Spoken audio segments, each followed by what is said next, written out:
It's Wednesday, March 30th, 2011. I'm Rim. I'm Scott. And this is Geeknights. Tonight, comics in digital form. Let's do this. So on Saturday, going to see this show, the Book of Mormon, right, by the South Park guys, right? I sadly don't get to go. I'll have to go next week sometime. But, so anyway, well, good luck getting tickets. Yeah. It's easy to get 2 tickets. Not really. I had to get the Statler and Waldorf tickets. That's fine. I don't plan to sit up close. I save my, I'm not sitting in the front row for an untested musical. Yeah, no. But basically, people were, the line, basically, because I didn't want to buy tickets, the only way to get them pretty much is to go to the box office physically. So I go to this box office, which is on the same street as my office. How convenient. And I wait in this line, and the line is pretty much constant length. They process people as fast as people get in line, and the line is the full length of the lobby in the theater, right? It's not a very big lobby, but still, it's like a 15, 20-foot line. Yeah. The point is, this line, every single person in this line deserved, except for the 2 guys behind me, a stabbing in the face. What could they possibly be doing? The line is moving. What, are they just not walking? So there are two ticket windows, right? All right. When the time I walked in, there was a lady at the left ticket window. I don't know how long she was there before I got there, but she was there at that ticket window at least 10 minutes after I got there. And she just kept being like, she couldn't figure out a date. She was like, no, that's a Wednesday. That's no good. I can't go on Wednesday. Then like 5 minutes later, she was like, oh, okay. Oh, no, wait, that's a Wednesday. And I'm like, oh, my God, old people die in a fire, right? Hey, the thing is, the problem here is that there's even a line. It Duh. should just be online. Online. This is why Broadway.com, where I work, exists, right? But even you're the one who was like, don't go to Broadway.com. Just buy it in person. I would pay whatever it costs to not have to stand in this line now knowing. The point is that like even Broadway.com, we have troubles because these theaters are just so old-fashioned, But anyway, it's like, and then another guy tried 2 different credit cards. They were both denied, and someone else was like, I want to buy tickets for like November, and I'm like, oh my God, what the fuck, people? Well. And I was like, can I get 4 tickets this weekend? And then even me, right? I wasn't trying to get, I was just like, any date this weekend, give me 4 tickets. Right? I think you're at the wrong booth for tickets. Yeah, there's 4 shows this weekend. I want 4 tickets, right? And he's like, well, which of the 4 shows do you want? I'm like, I don't care.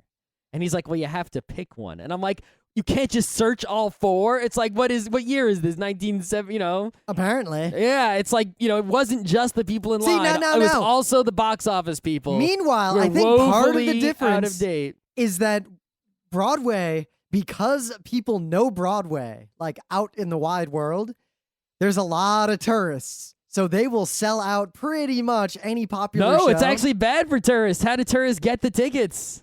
No, I'm saying the tourists just get in that line because someone tells them to, or they go through like their travel agency or whatever, and they're like, "Oh, we'll get you theater tickets." Yeah, that's right. It's like it's this big thing. If they would just put the tickets on, I should. Oh no, but here's the thing. This is what I'm saying. Because they have this audience of people who aren't terribly savvy and who have money, they don't have to upgrade shit.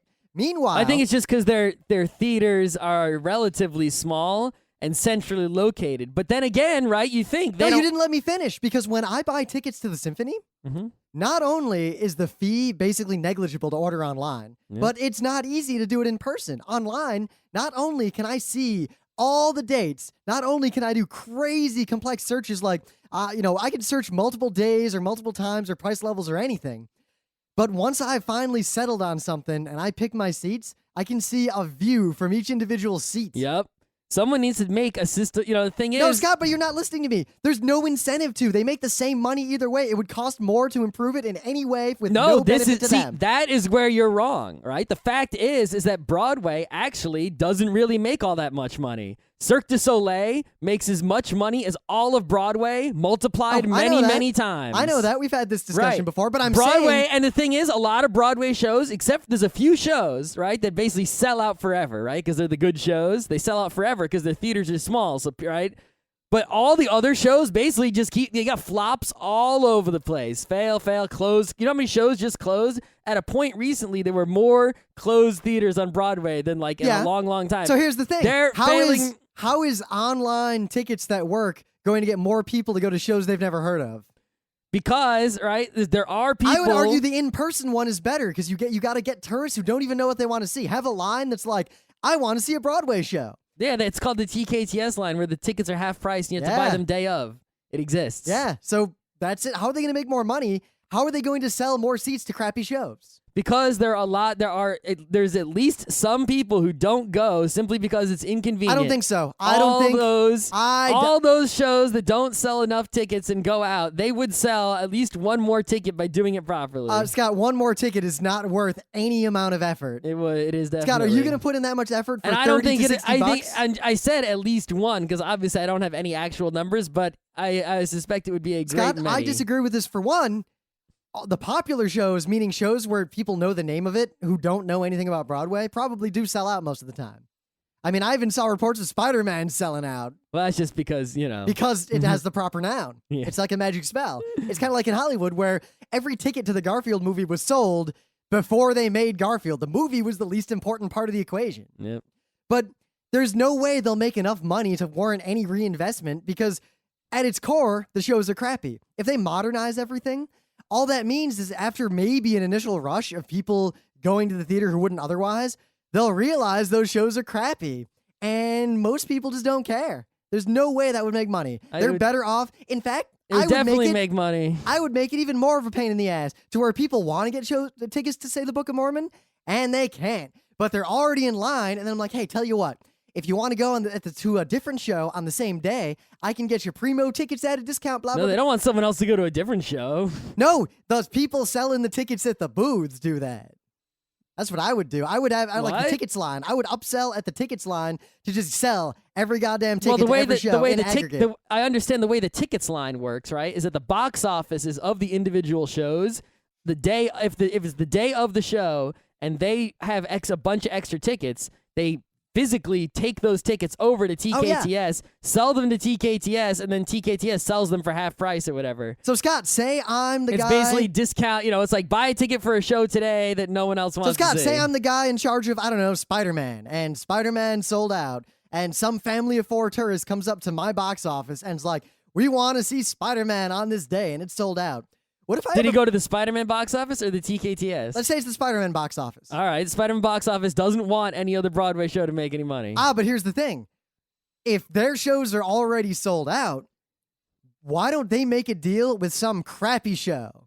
To where, look, we will also, they could upsell just that show. Anyone who comes who tries to buy a ticket to my Spider-Man, they can't even search a whole weekend, and you want them to cooperate with other shows? Remember, this is a situation where it's old people being stupid. I don't think it's that. I think they don't care. The whole thing is run by old people who are morons and old-fashioned. See, Scott, in many other industries, I agree with you. But in this case, especially because of the limited size of the theaters and just the scale of Broadway, which isn't as big as people think. Very small. I just don't think modernization would help. I think the problems are far more will definitely help. I disagree with you extremely. But anyway, it's not a Monday show, so I guess we'll have to do a Monday show on why you're so wrong about this. Tell the person who works at Broadway.com. Yeah, I work in the real money factory. I can tell you that there's no money in it. Otherwise, it would have been done. Right, but yet again, right? So the money factory, though, if you were an old-fashioned money factory, how does that make money compared to the modernized money factory?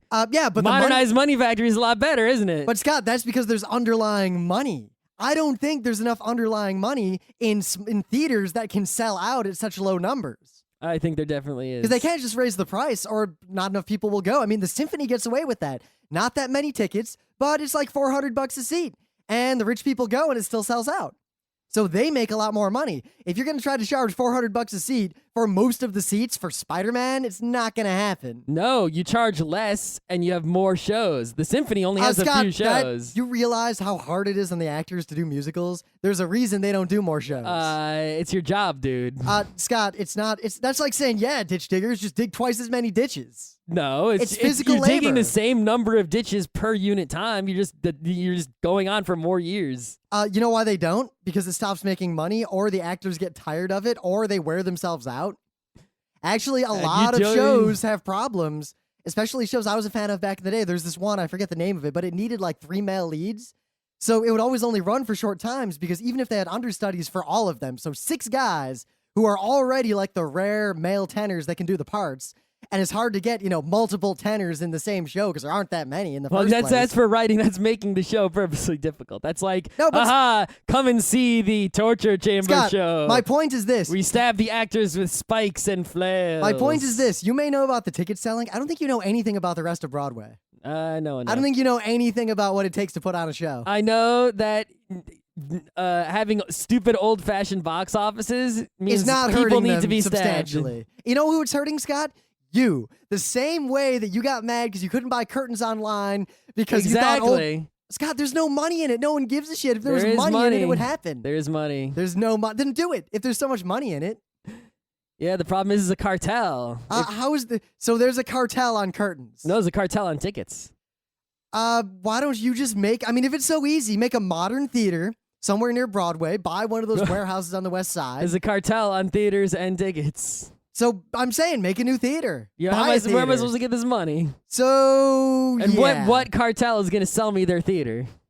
Apparently, if they're not making any money, they'd gladly sell it if you paid enough. And because you clearly have this magic money-making machine. If I had the money to begin with, I wouldn't invest it in Broadway. There's better places to invest it. Maybe because there's no money there. The thing is, Scott, if you already own one, Scott, you could do have better. Any comic or manga or animation related news? I don't know. You decided to turn my opening bit into this giant thing. Because you're so wrong. It's ludicrous. No, you're wrong. You're disastrously wrong. All right, so Rim, they should instead of using tickets with barcodes on them, they should actually have like handwritten little notes that they scrawl, and they should hand them out only on the second moon of the. Yeah, Scott, that's a real nice Mm-hmm. straw man that you're making right there. Nice and flammable. That's what you're saying.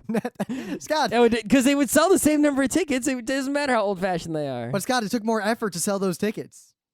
Anyway. The production of the tickets costs more. Your straw man is already burnt. There isn't much comic and anime news going down, really. I think, but in a few months, like July, it's going to be... Are you kidding? There's anime convention news. Like what? Like the fact that Anime Boston's going to be at the same time as PAX East next year? Well, that's not that big of news. No. That's not news, even. It's big news to half the people involved. Yeah. No. What are we going to do about it? I guess we're not going to go to Boston, which is sad. That's not my news. Oh. I was just saying that there's more news than you're letting on. Yeah. No, but... You started being argumentative. I got to finish the deal. I can argue. Bunch of anime in theaters. Trigun movie. What happened to that? There's a bunch of stuff we could talk about. All right, like what? What's your anime news? I'm gonna talk about a Star Trek convention, so you go first. All right. Well, I don't have any news because I don't think there is any. Star Trek convention definitely isn't news. So I got a geek bite. Right. I read all 3 volumes of that Peepo Choo thing that people talked about. Ah. And you look at the cover and it's all booby and stuff, and you're like, what's this gonna be like? Right. Gonna be booby. Yeah. So I actually read the whole thing, and I bought volume 1 just because I was like, it was like a test of the waters, right? It's like I can't, I got to figure out what the deal is with this thing that has so much talk and so much sort of infamy. So I got volume 1, and I was like, huh. So then I got 2 more volumes because only 3 volumes, so why the hell not get the other 2? So I got the other 2, and I read the whole thing, and it was actually. It's weird because it's not what you think it is. It's like I expected it to be one thing and it was another thing. Huh. It's like a total disguise maneuver. You know what's interesting? A lot of the A anime I can name, or the B+ anime even, pull that shit. I mean, Trigun, Captain Tyler pulled some of that. I mean, a lot of it is, the otaku think Japan is like this. Well, they're stupid. Japan is normal people. And Japanese people think America is like this. Well, they're also stupid, right?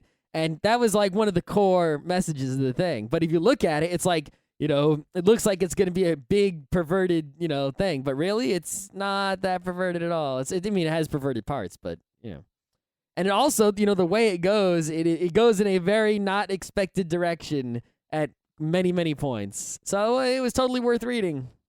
And I don't want to give too much of it away, but yeah. Scott, there's plenty of anime news. It turns out that on Friday, last week, there was a really awesome cosplay of Umineko no Naku Koroni. Sure. Great news. And the Oxford English Dictionary added the word hentai to the dictionary. All right. It means a subgenre of the Japanese genres of manga and anime. Uh-huh. It's plenty of news. Sure. Great. Why don't you discuss this news in depth? I just did.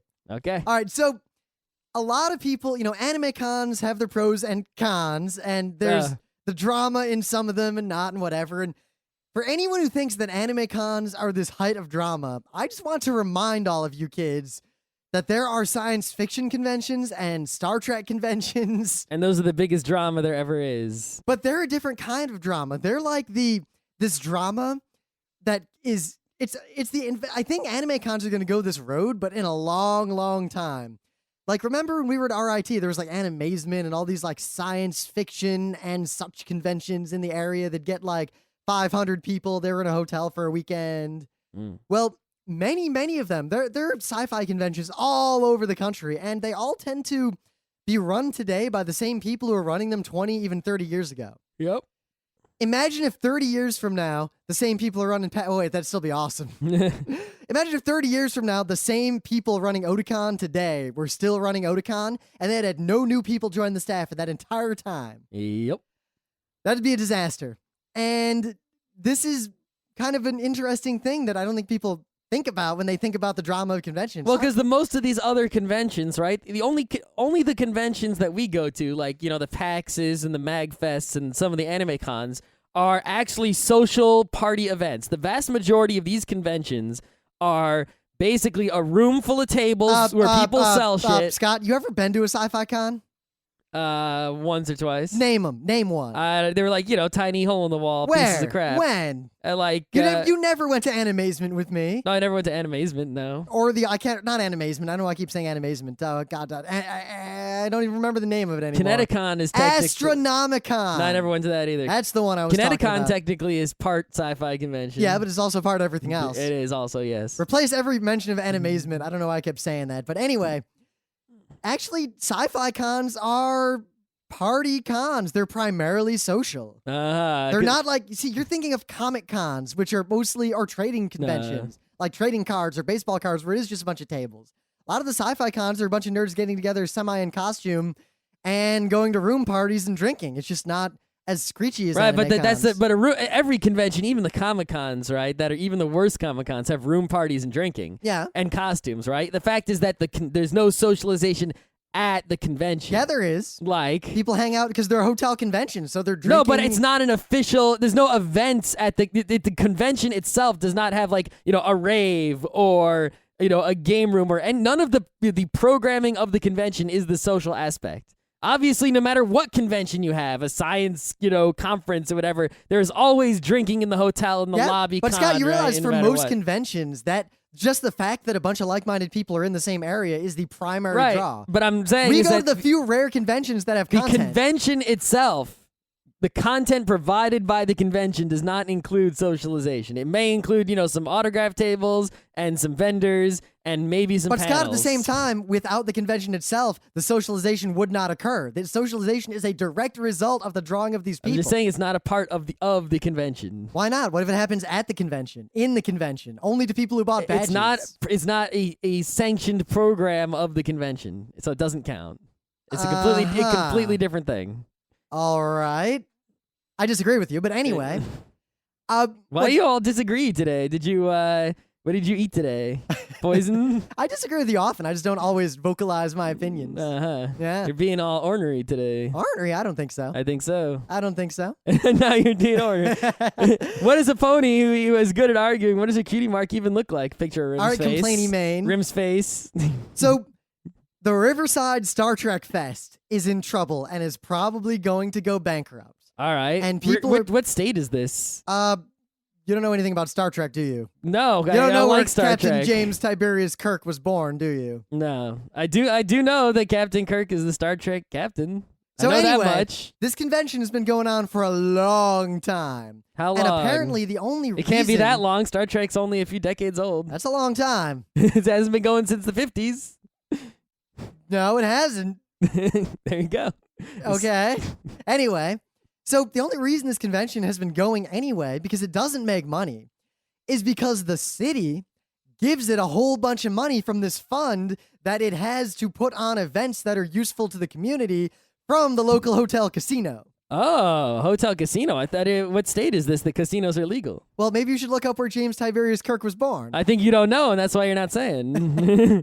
Anyway, so apparently now the convention's like, look, we need money from the city to run the convention again. And the city was like, yeah, you don't make any money. We've given you $90,000 over the last 3 years. We're probably not going to give you any more money. This makes me wonder, though. Is there cities that would be willing to pay us to run conventions that we could make into profitable conventions? Very likely. And then, so we should try to find... I mean, Scott, look at how many cities fall into the scam of building a convention center to increase the profitability of the downtown. Yeah. Monorail. You saw that chart that showed that as awesome as PAX and everything is, the BCEC and the Hines are not quite driving revenues for the city as much as people pretended it would have. No, some conventions moved across town, but it had... Anyway, but yeah, we should find one of those cities to help us run our convention, and then we can give the money back to that city that we profit with to make them happy. But basically, there's this crazy drama, and because Star Trek conventions tend to draw older demographics who are not internet culture, this is how I'm bringing it back to anime cons. Yep. There's no internet nerd outrage. Nobody except the hardest of the hardest core comic fans book guy know anything about the Riverside Trek Fest, let alone the drama and the fact that it's probably going to go away. Can you imagine? Plus, all the people who go to it are Trekkies and Trekkers who are going to be fighting with each other and going, if Otakon was like, look, we don't have enough money to do the con next year. Will people pitch in? They'd probably raise like hundreds of thousands of dollars. Yeah, overnight. From gullible kids. Yeah. Yeah. Hey, if they got every attendee to give them $1. Yeah. Yeah. It still wouldn't be enough to run Otakon. No, but Otakon's not nearly as expensive as you'd think it is. No. It's an order of magnitude less than PAX. Yeah. But it's bigger. But here's the kind of where I'm getting at. Convention culture is a huge part of modern youth internet-y culture because kids now socialize more online than they do in person, at least in terms of like their true identity. Like the gamer nerd in every town knows the one other gamer nerd in every other town, even if there aren't that many gamer nerds near them. So for kids younger than us who are internet-y, like conventions are basically the focal points of their lives. At least for nerds. For non-nerds, it's not a big deal. Well, nerds and geeks. But non-nerds and geeks have enough local culture to where they don't need to seek it elsewhere. Yep. I mean, if you're into generic pop culture stuff, there's plenty of people who are into the same stuff nearby. You like 3.5 Men or 2.5 Men or whatever that show is? Somebody nearby probably likes that show. If you want to talk about TV and sports, you don't need to go to a convention. But if you want to talk about James Tiberius Kirk's birthplace, you got to go somewhere with other people. And we don't have full-on virtual reality yet. So what's the news about this convention? That was the news. It's going out. It's going down. Because there's no money. Okay, but, sure. Yeah. Great. I'm just noting that, all right, never mind. You don't care. You don't care about Star Trek conventions. I don't really care about a Star Trek convention going on. The fact that the primary, convention culture, I think, is going to be one of the big moving forces of the upcoming generations of youth, the yet-born children. And I think that the conventions that focus on having the dual aspects of user-generated content coupled with being a place for a whole bunch of nerds to get together who know each other online but don't know each other in person, cons that have the twofold that are for profit are going to make more money than big box stores ever did. Probably. And that big box stores could, in fact, but big box stores are open all day, every day. Conventions are going to be once a year. And for now. You can't have that many conventions. You can't, no convention could run itself multiple times per year. And if there were conventions every weekend, like let's say you live next to a convention center and there was a nerdy convention in almost every weekend, somewhere within shooting distance, right? You couldn't go to all of them. No one can handle it, and they would all be diluted heavily. The fact that they are, they're sort of actually at this sweet spot right now where if there are any more of them, then it would dilute the rest of them. But if there are any less, we could still probably use some more. So you've headed toward my grand conclusion. If you couple this with demographic movements showing that, by and large, young people are moving to the cities, like in droves. Like young people are they go to conventions because they don't have people right nearby them that are into their stuff. And they're also all moving into cities. So I think there's a rumbling rise in all the urban centers of nerdy stuff that happens at a low level all the time. So I think the far out of that is that the large, gigantic conventions of today are either they're all going to disappear within the next 40 or 50 years, or the big conventions that are established that don't fuck themselves over with internal drama and bullshit will be the only conventions. And we'll have like the PAXs, the Otakons, the whatever survives.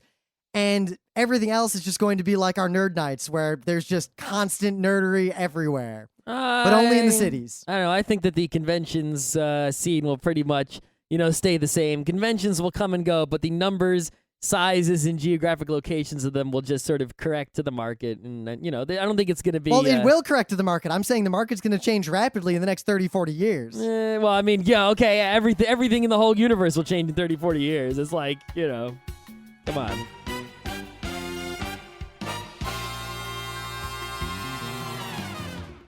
Anyway, things of the day. My guess was 34, and I was way off. You can guess if it was high or low. But this is just a mashup of every bone that Steven Seagal, acting as Steven Seagal in a movie, has broken in another character. Well, they weren't really bones broken. They were in-movie bones broken. No, because it was a movie. Right. Of course they weren't real bones. No, the thing about this, though, that I wonder, right, is you watch a lot of these scenes, and it's like he'll twist a guy's arm, and they'll make a cracking sound effect. But it's like... Did he break the ulna and the radius? You should have counted that twice. Maybe you should watch the video because they address that. Do they? They address that very, very specifically. Uh-huh. I also know there's one scene where he does something and a guy falls down, but there's no cracking noise. I was about to say, that's bullshit, and then the guy on the ground yells, and I quote, "You broke my fucking leg!"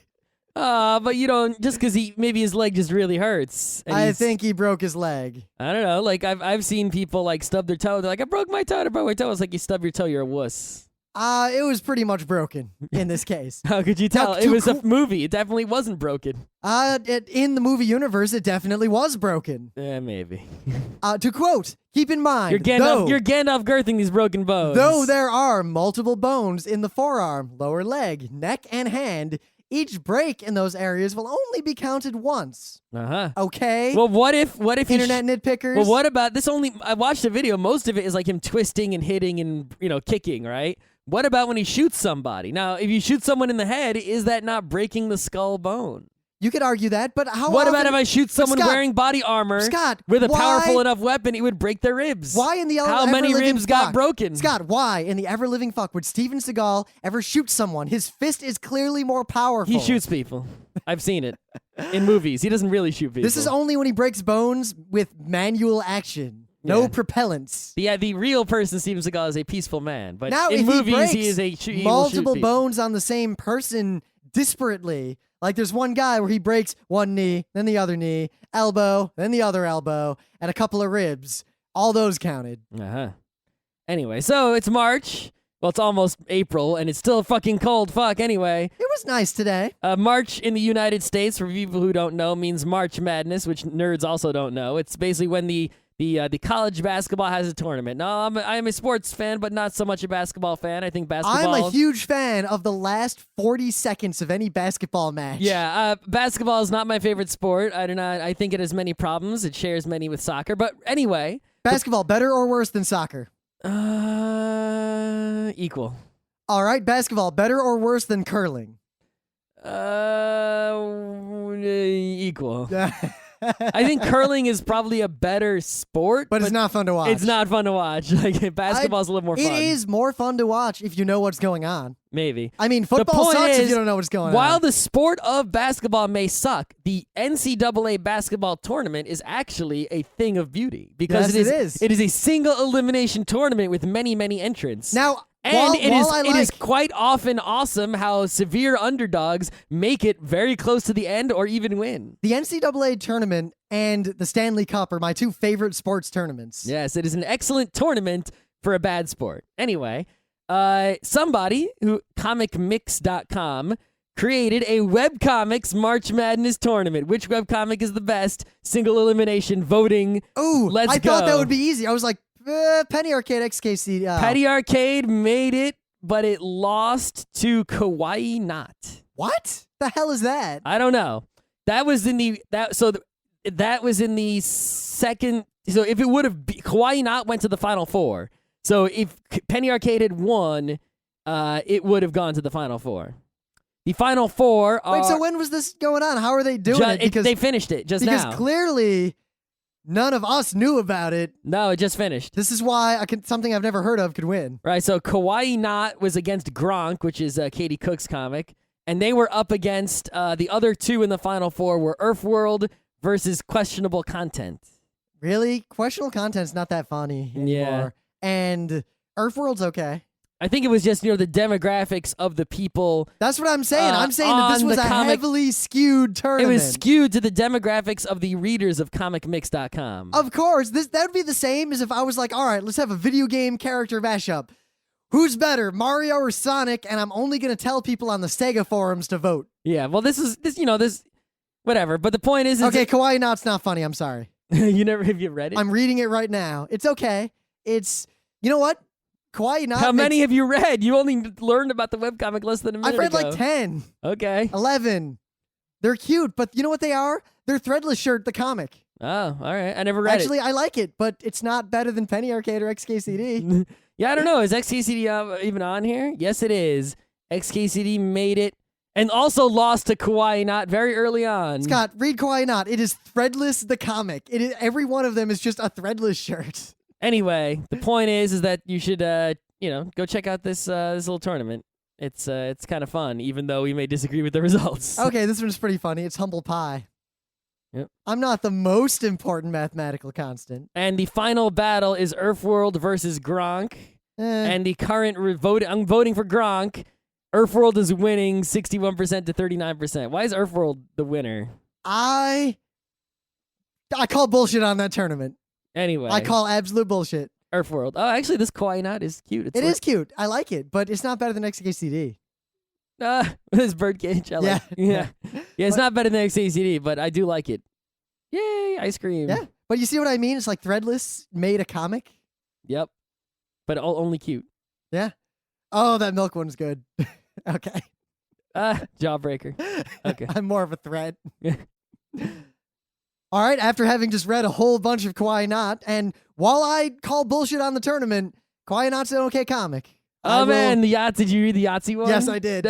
I'm going to start reading Kawaii Knot, but it's not better than XCD. Or Penny Arcade or Dr. McNinja. Yeah, but I don't even think Dr. McNinja was on here. Oh, no, it lost to Axe Cop early on. Okay, Axe Cop lost to Earthworld. What? Yeah. What? Earthworld beat Wondermark, too. What? And Johnny Wander wasn't even on here. So anyway, the meta moment. If you saw us at a convention and you wanted to see these slides from a panel we did at that convention, look at the news on Geeknights, the archive news. FrontRowCrew.com. Yes, on our website, and the slides are up. We also have video of one of our panels, the Triple Threat from PAX. So if you like any of our stuff and you didn't see that panel, you'll probably really like the panel. And through the power of one HD camera and me zooming in and out on that one camera, we've got an okay video. Probably the best video we've made ever. The secret is that I zoomed in on me every time Scott was hypnotoading, and I zoomed in on Scott every time I was like poking at my face or picking my nose. Uh-huh. And between the two, I could zoom in on one of us, and if we were both picking our noses, I cut to the slide. Nice. The book club book, when Scott finishes it, is Michio Kaku's Hyperspace. The next book club book is... we're gonna find out. Oh, you don't want to announce it yet? Wait till we're done with this book. When are you going to be done with this book? We're getting next Thursday episode. We're doing this book club. And the next conventions we will be at, we will not be doing any panels, but we will be at the Mocha Festival in New York. Not this weekend, but next weekend. Yep. Friday and Saturday. Well, Saturday and Sunday, actually. It doesn't actually start on Friday. This Friday, April 1st, goddamn fuck, the internet is useless day. Yep. There will be a board game night in New York City as usual. Nerd I NYC. will not be there. I have a mission. I will be out of town, but Scott will be there. I'll be there. I think Scott should bring a game of Monopoly to play. I will not be, no fooling. It's gonna be a real board game night.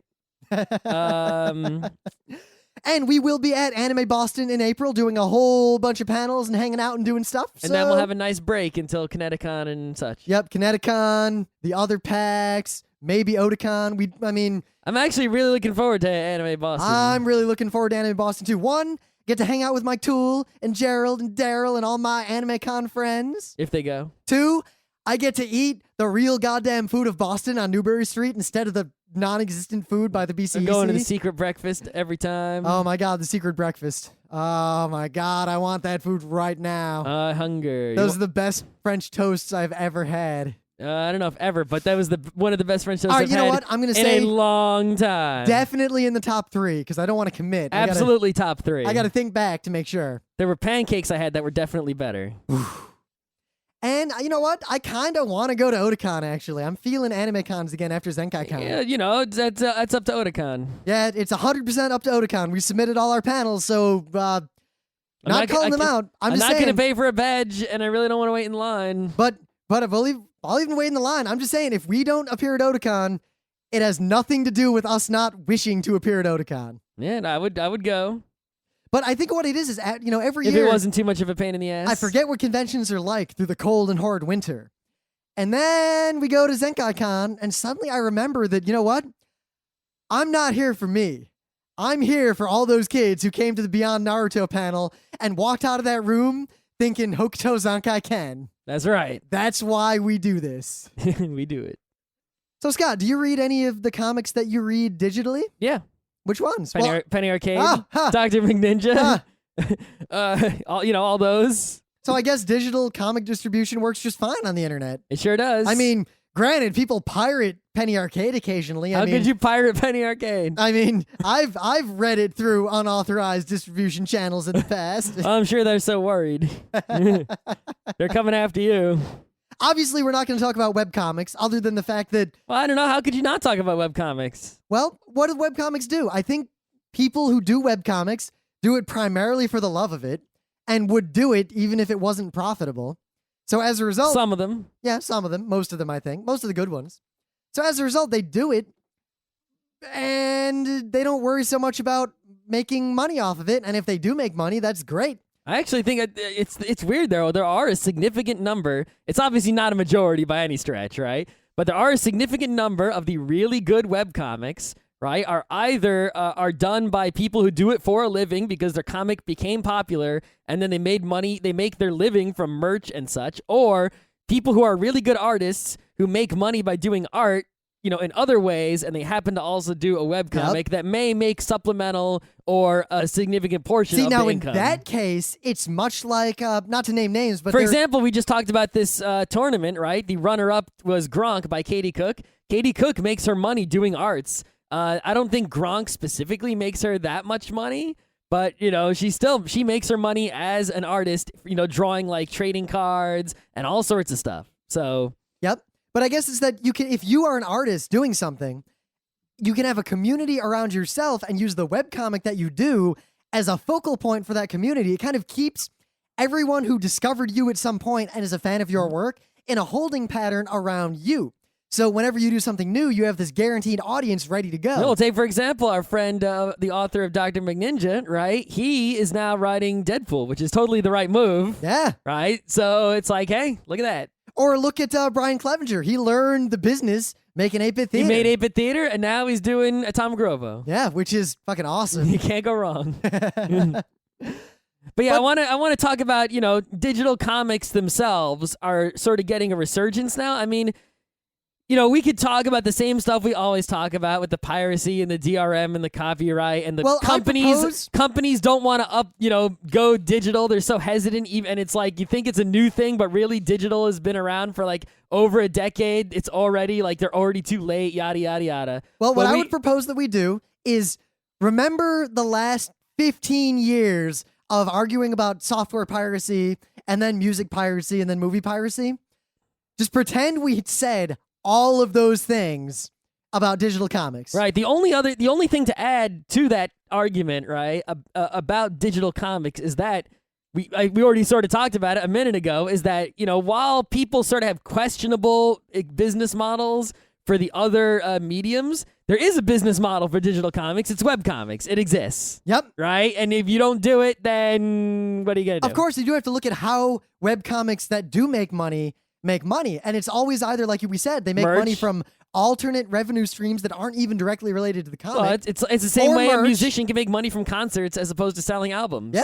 Or merch, or conventions. Yep, exactly. Anyway, but digital comics, as a thing, has been getting more attention than the other, problems artistic mediums are having in the digital space recently because of tablet computing, right? Tablet computers have been around for a long time, but only recently have tablet devices. I don't even know if I want to call them, I guess it's technically a computer, but Yeah, I'm starting to think, however, that tablet appliance. I think large tablets are not going to be super popular within 5 years. It's going to be a fad that dies out a little bit. Well, we'll see. But anyway, because of the tablets, iPads specifically, digital comics are having a resurgence of sorts in attention and popularity and development. So there are a significant number of things to talk about in the digital comics realm that do not apply to the general digital art discussions that you have all the time. Well, there is the tactile issue of there's Absolutely. debate, and books have the same thing. We could basically have this exact discussion about books or comics. Now, you could it's a little argue different for comics, though. Comics, first of all, they need color, right? And even if it's a manga, there are black and white comics. Even if so few comics are straight black and white. There's grayscale.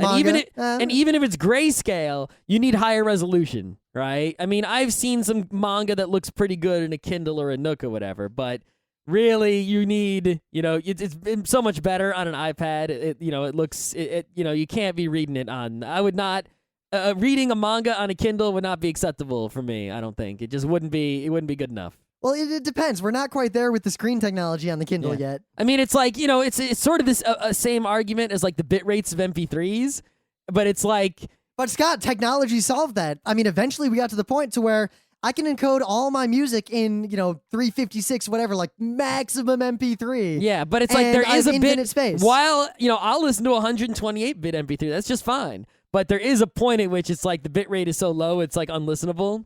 Well, Scott, I was listening to some of my old MP3s, like from the early days when 128 was really the standard. Yep. They actually sound pretty god-awful compared to modern MP3s. I don't have much of a problem. Part of it's because, remember, the encoding was done differently, too. No, that is true. The encoding also has gotten better. Yep. A 128 made with modern codecs probably sounds way better than a 128 made with the original Fraunhofer. That's true, too. But I'm just making an analogy there, right? Comics on some devices, right, digitally, they're just not acceptable quality to where you can't even read them, right? But like especially a lot of scanslations are scanned at low res. But Scott, that's a current thing. I mean, that'll trivially be fixed by technology. Yeah, kinda. Kind of like how, look at movies. I mean, there are two sides of the coin. In movies, at first it was the problem that there's no way to watch movies on the go. TVs are gigantic. Yep. And then we got LCDs. And my Game Gear, I could have bought the TV adapter and watched TV on my Game Gear. Kid had that at summer camp. He couldn't tune shit. We were in a valley in the middle of the woods. No. But like the technology got better and better, and now there are people who just watch movies on their iPhones. Yep. And they don't complain at all. But by the same token, talk to some purists, and you'll see arguments to the point of, if you think, this is a quote, you can look up online who said it. If you think you've seen a movie because you watched it on a phone, you haven't seen the movie. That's bullshit. Yeah, well, it is a different experience. I watched Ava on the phone on the train. Yeah. But you could argue that it is a different experience, but It's at the same slightly time, different. the technology has made it such that people don't care. It's good enough for them. Yep. But yeah, there are, a lot of digital comics, they might, there is a level good enough for them, but there's a lot that are good enough for nobody. Well, for now. But Yeah. imagine, someday we're going to have possibly paper that's just like a paper, like a comic, and it's just digital. Every page it shows whatever you want. You just read through it. Yeah, that'll be awesome. Yeah, we'll have that someday, and then it'll be a moot point. Yep. But anyway, the other problem with digital comics, right, is the interface of them, right? So when you get comics in print, right, they're the right size for reading, or they're the size they were meant to be, But if you get them digitally, your screen is only one size, but comics come in all shapes Well, Scott, and sizes. clearly, I should make a Kindle device just for comics that is as big as the library collections of, like, Hellboy. Okay. And- And then what if you want to read a Death Note on it? It's way too big. Letterboxed. So you got this giant thing to read a tiny, tiny comic. Yeah. That's great. Yeah. Yeah. You realize the real answer? In the far future, we'll just see it in our brain, and it won't matter. Yes, but we're talking about right now, right? Yeah, I'm just saying technology will solve that problem, too. Yes, technology will solve every problem. You don't need to state it about everything. The point is that right now there's a significant problem with digital comics and that the user interface is incredibly flawed. All right, well, actually, I have a question then. What could, design the device right now that you would just start reading the majority of your comics on, if it existed? If it existed Like right the minimum. now? Like, obviously, you could say the mind thing, but what's, like, the minimum? Like, what is the first... Remember way back we did a show on, smartphones. What is the minimum smartphone we would buy? What is the, maximal of smartphone we would buy? Well, I mean, I think, I would probably have no problem reading comics on an iPad 2-like device. Because even if I had to zoom some in or resize some, it sucks, but it's not the worst. It's but the main thing that stops me from doing that is mostly the pricing and the business models. It's like they charge so much money to get the comics digitally, legally, and it's such a pain in the ass to get them illegally. It's just not worth it. It's easier just order them all at an extreme discount in the old-fashioned way. Now here's my trouble. I would buy digital comics and even a reader for them just because of the convenience. But not only is there DRM. Oh, yeah, of course, the DRM, right. But the quality is also worse, like you noted. And it's expensive. Now, if they were dirt cheap with DRM and bad quality, I might consider it for things I don't care about that much. If they were expensive, but there was no DRM and they were high quality, I would probably pay for it. The other thing is not just, even with the DRM, is availability, right? And, we're not reading superhero comics that much, so it's not like I care that much if I get the Spider-Man comic on my iPad the day that the Spider-Man comic comes out, right? Because they actually don't do that. The point is like, there's no guarantee. The comics that I want to read, like Fables, I don't think is legally available to read on any digital place. Right? Well, I think as far part as of that I know, is that there's two different demographics. and there's no guarantee that it's always going to continue to come out in that format. Scott, the comics that you read and the comics that I read, by and large, are the ones that people who care about comics read. Not just superhero comics, but comics in general. People who have a wide, voracious appetite for comics and graphic novels, manga, things like that.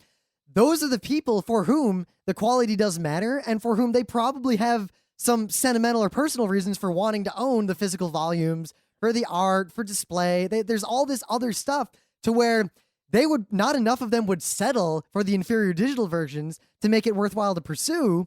Meanwhile, on the opposite side of the coin, the people who just care what happened to Spider-Man, they'll just pirate it if they can. So that side of the coin is desperately afraid of having any digital version available that doesn't have DRM. Well, I think the comics that I would read digitally, right, would be the ones that basically right now I go through the order form and I'm like, no. I mean, there's a bunch. It's like, nope, not a chance in hell. Nope, not worth a penny. Nope, poop. But there's a bunch that are like, I would read that if it was like 25 cents. So Scott, imagine you're at the Mocha, right? And you own an iPad. Yep. And you're walking, you see a guy. He's got something like Black Bastard. Oh, Black Bastard. Because Black Bastard was not the best comic in the world. But you know what? The concept was worth me paying the 50 cents to have it and read it. It was only 50 cents for Black Bastard? It was some ludicrously low price. Worth every penny. Oh, my God. So, we liked those weird, like, indie things. Like the weird crap that I would never see this anywhere else. I'd never think to pick this up. It's not even going to be in my comic book order form, most likely. Yep. Now imagine if you see it and you like it. Like you see he's got just a picture of Black Bastard. And he's like, you want to read it? And you're like, yeah. And you just swipe your credit card on his little device. And it charges you 5 cents. And now Black Bastard is on your iPad. That's awesome. And if every I would buy a lot more comics at things like the Mocha if I didn't have to carry them all. Yeah, oh, definitely. Last year, I was limited by the fact that I ran out of space in my bags. Not space in the wallet.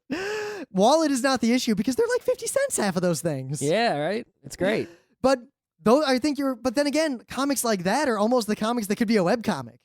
Yeah, that too. I mean, plus, if there were more webcomics I think there are ways to easily read webcomics on the iPad. I think there's a few apps where you can add RSS feeds of comics and stuff like that to easily, you could like turn it on every day and all your newest webcomics would be there and you could swipe through them. Yeah, it's called Firefox. It opens a bunch of tabs automatically. I'm just saying, Firefox isn't on the iPad, But yeah, that if I had that, I would definitely be more convenient to do that. Yeah, because even now I have this problem lately if I carry books around to read them all the time. And in New York, I'm eating over lunch. I'm reading over lunch. I'm reading books everywhere on the subway. Books get dirty and wrinkled, and I bump them into things because I'm carrying them everywhere with me. Well, but you can still read them. So yeah, I can still read them. But at the same time, I would like to have the convenience of not having to carry books around everywhere. Yeah.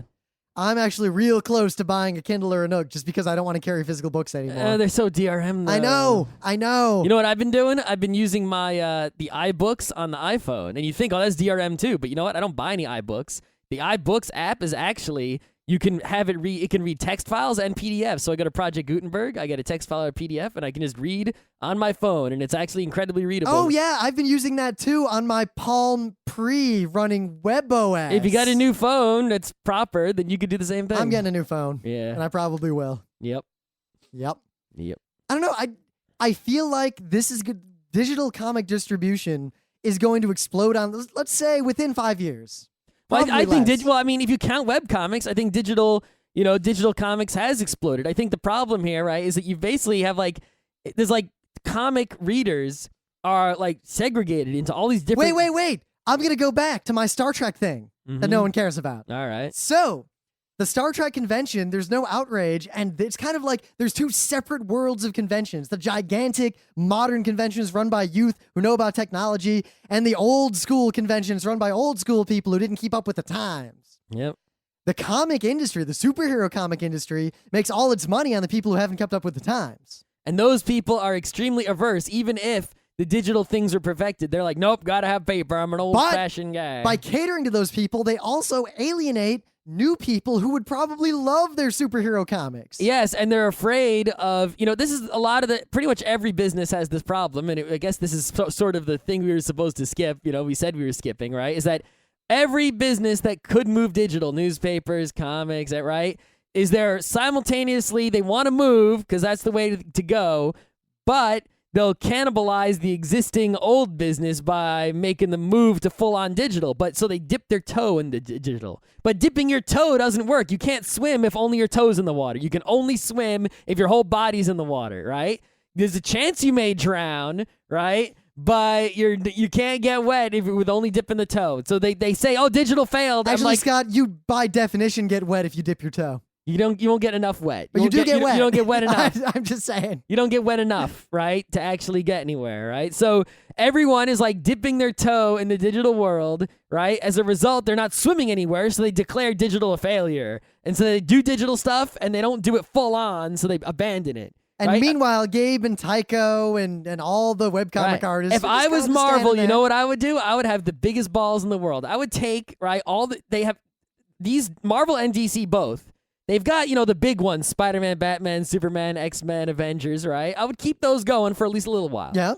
They have all these B and C level comics that they put out, right? That are like the hero, like the sub-heroes, the ones that normal people don't know who they are. Like the Blue Beetle? Yeah, exactly, right? If you all the superheroes that have their own comic books, where if you walk up to someone on the street and you say, do you know who X is? And they say, I have no idea who that is. That is a B or C level comic, right? The only ones I would keep going, at least for the start, are the A level ones where everyone knows who they are. So X-Men stuff, exactly. For DC like Batman. Right. All those other ones, Spider-Man. I would make them web comics, just like Penny Arcade. Boom, a page X times a week for free on the web. I'd be like, Moon Knight, he's a web comic now. It's just free at Marvel.com. I'd go one step further. And I wouldn't put it, for example, they have Marvel Digital and stuff like that. But Marvel Digital doesn't, if you pay for it, you don't get every comic ever. You only get the comics that are in the library right now. And they put some in and they take some out. And deep in other people. And it's in some weird format. You can only read it with the Marvel reader. It's not just like PDFs or whatever, So, and people are paying for that. So if they've just made, I would be like, screw that. It's a webcomic. It's a JPEG on a plain old website with an RSS feed and everything. I would go one step further and make available from maybe the C list, like the stuff that really isn't worth anything. Yep. The entire archive's just completely open. Right. But I'd watch, and any one of those that started getting popular, I would consider making it an A title. Well, no, I wouldn't. I would continue to let those things. No, leave the old ones free, but do a reboot. No, I wouldn't reboot it. What I would do is those are the ones, basically, they're all these free webcomics. It doesn't cost you that much to have the webcomic exist, right? It's just a website with JPEGs. Yep. And if no one reads a webcomic, just stop doing it because you have to pay the artist, obviously, right? So you stop paying the artist in that when you cancel it. But if people are reading one of them, you monitor very closely how many people are reading each one. And if one starts to get popular, make sure they keep writing it, maybe increase the number of pages per, maybe make it 5 pages a week instead of 3 or instead of 1. and then start bringing out the merch and maybe, start putting it in print as in addition to being a webcomic. And then maybe sell trades on Amazon. If the Blue Beetle stuff suddenly is getting really popular, then you just announce, hey, if anyone wants to just buy physical copies of the Blue Beetle, we're doing one print run. And sell them one time only. Yeah, sell them Pre-order on the now. website that has the webcomic, Blue Beetle or dc.com/Blue Beetle, whatever. Yeah. That's what I would be doing. But there's like they had to, stop making the few thousands they make selling Blue Beetle paper comics in order to do this. I also wonder how much money they'd save just on dead trees and distribution. Yeah, I don't know how much the dead trees actually cost. I'm pretty sure, not that I know, right? Yeah, I have no idea. I'm pretty sure that my guess is that the most of the money they spend is on these artists' salaries. So, Scott, here's an argument that's going to be made. That would destroy all comic book stores. Tough shit. Well, you know what? What happened to music stores? Gone. Yeah. What happened to Blockbuster? Gone. Borders, gone. The thing is, to comic tie book it stores, back again, again, it doesn't matter because whether you do this or not, comic book stores, they're going down. To tie it back again to my except Star for the Trek really thing. big ones, they're going down. If we have the situation where music stores and video stores and comic book stores and gaming stores, none of them are viable as stores anymore. But if the culture around these things grows due to the fact that distribution is free or cheap and people have a lot of access, then imagine if, all this stuff is free and Superman is 10 times more popular because people who would never buy comics start just reading it. You could probably then get away with having cultural centers. Like instead of the old Greek Patriots house in Queens, you've got the Superman house where a bunch of nerds run the Superman Club. Mm-hmm. And I think that could be the long tail of the kind of generified, diffuse geek and nerd culture centered in the cities where there's enough Superman fans to have critical mass of a low-level, constant Superman convention. I think you could have the PAX Clubhouse in New York City or Seattle, and you could, if one person's job to run the clubhouse and everyone else, it's just a hangout for those people who are members. Oh, Scott, and they pay membership. I just imagined it. The Penny Arcade in Brooklyn. It's just an arcade and a tabletop room and a store, and that's it. And that's a lounge. It. And maybe a bar. It sells Penny Arcade merch and some other stuff that's related, like dice that you need. I'd be there. I'd be the boss. I'd run the place. I'll run the place. I'd be the manager. I'd be the owner, founder, whatever. It's my idea. If you do it, I'll sue you. But do we have a moral here? We've gone on for about an hour. The moral, I think, is, it's a similar moral to all digital things, right? It's been over a decade. They've been way too slow in making a move. The webcomic people have a business model. It's been proven to work. Quality webcomics will make money and become popular. The print comics need to, not just dip their toe in the digital. They need to jump in the pool with everybody else. And I think, we still need, though, a lot of improvement in the user interface of reading digital comics. Even people like me who are the most digital are not reading digital comics and paying for paper comics because but give there it time. are flaws in the use. Give it time because I remember it's going to take some time. I remember years ago when we would both say things like, I don't carry around MP3 players everywhere because they're really expensive and they kind of suck. Yeah, for the Diamond Rio. There was a time when the Diamond Rio. I bought an iPod Mini, all right? Yep. 4 gigabytes. Yeah, and that was good. That was when it was good. Scott, we're not even at the iPod Mini level of comic readers yet. That's the argument I'm making. We're barely, we're past the Rio. The Rio is my laptop. Yeah. That's for sure. But we're not there yet.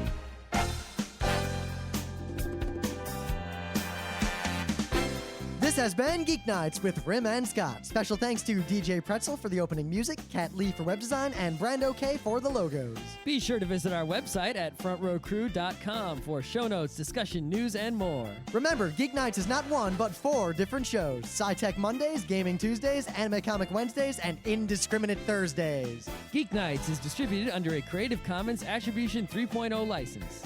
Geeknights is recorded live with no studio and no audience. But unlike those other late shows, it's actually recorded at night.